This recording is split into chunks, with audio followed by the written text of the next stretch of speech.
কথা কৈ পেলাই ভোট লৈছে হয়নে নহয় আপোনালোকে কক বিভিন্ন জনগোষ্ঠী ৰাইজে তোছে ভোট লৈছে বড়ো বিলাকৰ ভয় খুৱাই ইউপিপিএলৰ ভয় খুৱাই নাঙলে ভোট লৈছে আমাৰ মাইনৰিটি সকলক কৈছে যে আপোনালোকৰ ঘৰ জ্বলাব আপোনালোকক খেদি দিব আপোনালোকক মাটি নিদিব ইলেকশ্যন কৰিব এনেকা কৈ পেলাই আপোনালোকৰ পৰা ভোট লৈছে নাঙল পাৰ্টিয়ে কিন্তু গণ্ডগোলটো কেতিয়া হৈছিল 2012 তাৰ চৰকাৰ আছিল ইউপিপিএলৰ চৰকাৰ আছিল না বিপিএফৰ চৰকাৰ আছিল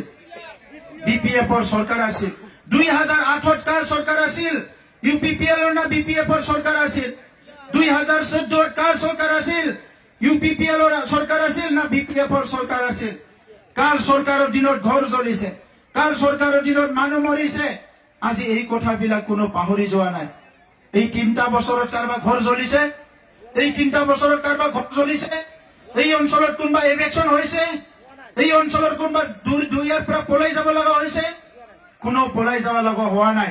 আজি আপোনালোকক মই প্ৰতিশ্ৰুতি দিছো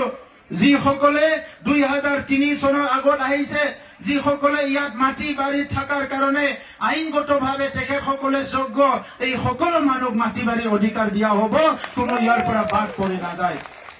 আজি আমাৰ ৰাভা ভাই সকল আছে বাইদেউ সকল দাদা সকল আছে আমাৰ নিজৰ জাতি ভাই ৰাজবংশী সকল আছে খিলঞ্জিয়া